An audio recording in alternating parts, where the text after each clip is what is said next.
What's going on YouTube? This is Jabber Tech. Today we're going to do the full review of the TicWatch Pro. Now this is from the guys over at Mobvoi, and they've decided to put a dual layer display on this smartwatch to try and make it unique, and they actually did a really good job. So this is going to be my full review of the TicWatch Pro.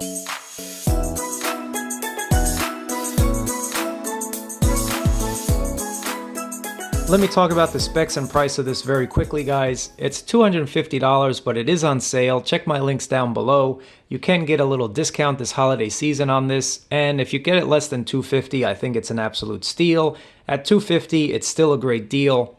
Now, it is running Qualcomm's 2100 Wear processor. It has 512 megabytes of RAM. 4 gigabytes of storage. So yes, you can put your own music on here and whatever else you want to put on here. You also have a 1.39 inch AMOLED panel, which gets really vibrant colors and looks really great. But then you also have this secondary monochrome screen right there. And that's the essential mode, they call it. And this will help you save a lot of battery life, guys. So that's something unique about this watch. The other thing that you have on this is IP68 water and dust resistant. You do have that heart rate sensor on the back. It does charge with pogo pins. It isn't a wireless charger yet. Hopefully maybe the next one, but that's not really a big deal. And in terms of charging, I get to charge this from 0 to 100. I'd say in about an hour to an hour and 15. So it is kind of fast in terms of charging. You have 2 physical buttons on the side there. And then you also have NFC for mobile payments, which of course Google Pay has been absolute breeze to use. No issues with that at all. And then you have 22mm style bands, so you can swap these out for anything that you want. Other than that, guys, it has the basic Wi-Fi, GPS, Bluetooth, all that good stuff built into here. So it has all the bells and whistles that you'd expect from a premium smartwatch. And then in terms of style, you either like it or you don't, guys. I know some people complain that they don't like the numeric bezel, and they don't like the arrows, and they don't like this, and they don't like that. If you don't like it, keep on moving. There's plenty of other smartwatches for you. I think it absolutely looks like a nice device. I think it looks pretty cool, pretty sporty. And I do like the matte on the bottom with the glossy black on the top. And there is also a silver edition, so if you want to check that one out, you can opt for the silver one. But in terms of styling, I think it's a nicely designed watch. Build quality is excellent. It is a metal casing. And after my usage, if you can see here, I really don't have that many scratches. Actually, I don't have any scratches on this. So it's been holding up pretty well. I didn't even put a screen protector on there. It does have Gorilla Glass on the front, so we should be just fine.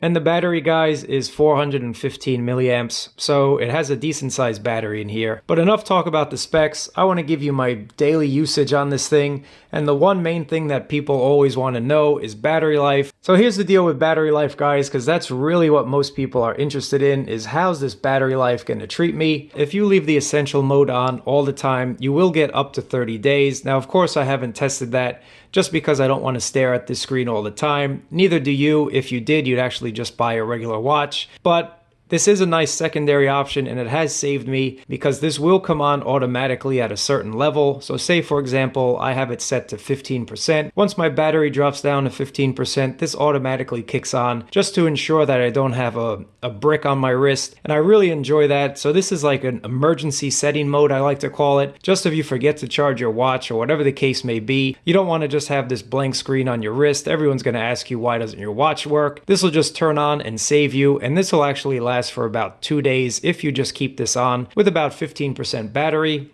So if you're not using it just in essential mode, which I don't expect any of us will, let's talk about battery usage as a regular user, and that's where things get kind of complicated, guys. So let me say this, if you're not the biggest smartwatch user, that means you're not really replying to all your Facebook messages, your Instagram messages, everything else type of messages, you will get about 3 to 4 days on this. If you're the moderate user, such as myself, you'll get about 2 to 3 days. And if you're a super heavy user, I'm going to say you're only going to get 1 day. Now, why is that complicated? Well, again, guys, it really depends on what's pinging your watch, what notifications are coming through, if you're taking phone calls, if you're not taking phone calls, if you're replying to text with your voice, if you're querying Google. All that stuff really factors into battery. So I'm going to be very conservative and say that you will get 2 days on this for most people. And I'm just going to take the total average of everybody's usage. So expect to get about 2 days on this.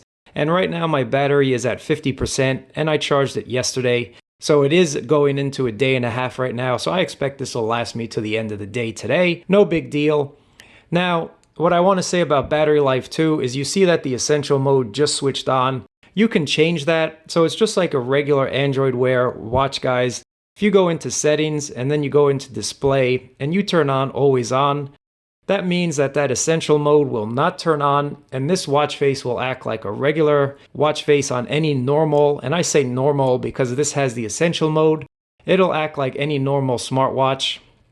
And there you can see the always on display kicked in instead of that essential mode. So if you leave your always on display like this, you're only going to get about a day. And that is on par with every Wear OS watch right now, guys. But that essential mode, when that kicks in, that actually really does save you some battery. So Mobvoi did a good job putting that in. Even though it's just a monochrome style display, it is a nice display. It gives you the time, your steps, and your heartbeat, and really that's all you need. To wrap up battery life, guys, it really depends on your usage. You know what you'll be using this watch for, and if you had Wear OS watches in the past, you'll know what your usage is. So I'm going to say it again. If you're a light user, expect to get 3 to 4 days. Moderate users expect to get 2 to 3, and then heavy users 1 day. And regardless of what your usage is, if you do use the always on display, you will get about 1 day. It's not going to make it through the entire second day with this always on display, guys.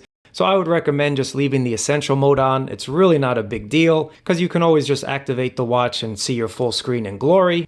That's battery life. Next thing people want to know about is fitness. How does this work in terms of fitness? So far, step counting's been really good. GPS has been on point. I've ran a few times with this and I've had no issues. It's been just about as accurate as my other devices. And when I say my other devices, I'm saying my Garmin watch and I'm saying Runtastic. Now, are all those devices going to be exactly the same? No, some are going to be off a little bit here and there, but basically they were all about on point. Heart rate monitoring been really good on this watch as well. No problems with that. Indoor runs on the treadmill has been off a little bit. Sometimes it was exactly like the treadmill and sometimes it was off. So it really just depends. But again, it's really not that much of a difference. I'm talking about maybe less than 1/10 of a mile that it's been off. So it's nothing really too concerning. So fitness with this is really good. And what I want to say, guys, is I am really enjoying working out with this watch. I do weightlifting at the gym and I really like to monitor how much rest I get in between sets. And with this watch, it's just been super simple. So let me show you an example. If you open up the Mobvoi Health app, which is really a nice app. I'm really hoping that Google and Samsung take some cues from Mobvoi because it's a very simple, really nicely done health app, really. So you can do an indoor run, and there's other options too if you want. You can do cycling, and then you have this freestyle. And this freestyle setting is really cool because let me just show you what it looks like. If you do freestyle on this watch, you see it says no goal. Of course you guys have a goal. Once you set this up, you see your active time, you see your pause time, and you see your heartbeat. And that's really all you guys need to see when you're weightlifting. Now, I know a lot of people take notes at the gym and they have a notepad and they're writing down each set, how many reps and all this stuff. That's for a different type of person. I'm not really into all that tracking. I just like to keep track of my rest period so I don't rest too long. And all you have to do is press on the start stop button like that. And you can see your pause set and your start set. So right now you can see I've been paused for 6-7 seconds, and then you see your total time on the bottom. All the meanwhile, you still see your heartbeat. And when you're ready to start your next set, all you have to do is press play again or start button. And then you can see the same thing. Your total time is continuing, your heartbeat's still continuing, but your timer has just reset to let you know what your set time is. And this is just really cool. And I'm going to show you what it looks like on the actual phone as well. You can see that it breaks down your entire workout with your start time, your stop time. It gives you the total amount of sets that you've done. And this is a really good way that Mobvoi has integrated this into their health app. And I hope more manufacturers take note. This is just a super simple way. Not to mention when you are running, it does do the same thing. It kind of darkens the screen and just gives you your time and your distance. And I think that's super cool as well. Not to mention it gives you your aerobic and anaerobic details at the end of your run or workout. And that's something I would hope other manufacturers would do as well. So there you see it just went into the always on mode. And this is what you're displayed with. Now don't worry, this does update every while. You just saw it there. But it's just a super simple way that they've done it. And I think it's a great job on Mobvoi. For those of you that work out and you do sets and you just don't want to write down everything or go into the watch and click stop and start and then it doesn't really tell you what your pause time is, this is something that you would need. This is what the Tic Health app looks like. So you can tell that it's taken some cues, or Google's taken some cues, and you have these nice rings to kind of show you what your progress is. And then swiping up, you see your total amount of steps, your distance, your exercise minutes, your active hours, your calories. And then if you swipe to the next screen, you can see your steps again with the goal. Same thing, you can just see your detailed explanations of everything you've done. And then here's where you can set your actual goals if you want. But really, guys, I think it's a nicely done app. And then if you go to Tick Exercise, this is what you'll see: cycling, indoor run, outdoor walk, outdoor run. And that's basically it, but that's really all you need in my opinion. It pretty much covers everything. And then speaking of health, what keeps things really interesting and why I think Fitbit did such a great job is their social aspect of it. So this is trying as well. You can go into step ranking and then you'll kind of see where you are in terms of steps. So there's 0 people like me. I don't know if that's good or bad, but you can kind of just see the nearby people. Of course, everyone is anonymous. You don't really see where they are or whatever, and you do have to consent to this. So if this is something that you're not interested in, you can just turn that off, and then you can just see a lot of people have not even been walking. Just look at that. But you can just see it kind of keeps things more interesting in my opinion, and that's what I really like about it. So health aspect of the TicWatch Pro is excellent. I definitely can recommend it. And this has really been my go-to watch for when I'm working out. Now again, is this watch for someone that's super hardcore into fitness? No. There are different types of watches that people have to understand. You have a fitness first type of watch with smart functionalities, and then you have a smartwatch first with fitness functionalities. So you really have to decide which part of the camp you're on. But for the average consumer, for most people, smartwatches do a good job. And if you're really into some type of working out or fitness, you have a secondary watch that helps you do that anyway. So it's really not a big deal. There is no one watch to end everything, guys. Just keep that in mind, at least not as of recording this video. But the TicWatch does a really good job in terms of fitness. Next, what I want to say is Wear OS has really made me enjoy using an Android smartwatch again. Android Wear was a little bit dull, a little bit stale, especially when you compare it to something like a Galaxy Watch that was way ahead in terms of the software. Now, don't get me wrong, guys. I think Tizen is a good software, but nothing really beats the Google ecosystem, in my opinion. I'm fully integrated into Google. So for me, the TicWatch Pro with Wear OS has just been an absolute joy, and doing voice queries on this watch is really simple. Okay, Google, where's the closest Starbucks? I found a few Starbucks locations near you. So it's just really, really simple to not have to take out your smartphone. It's designed to make your life simpler. Okay, Google, where's the tallest building in the world?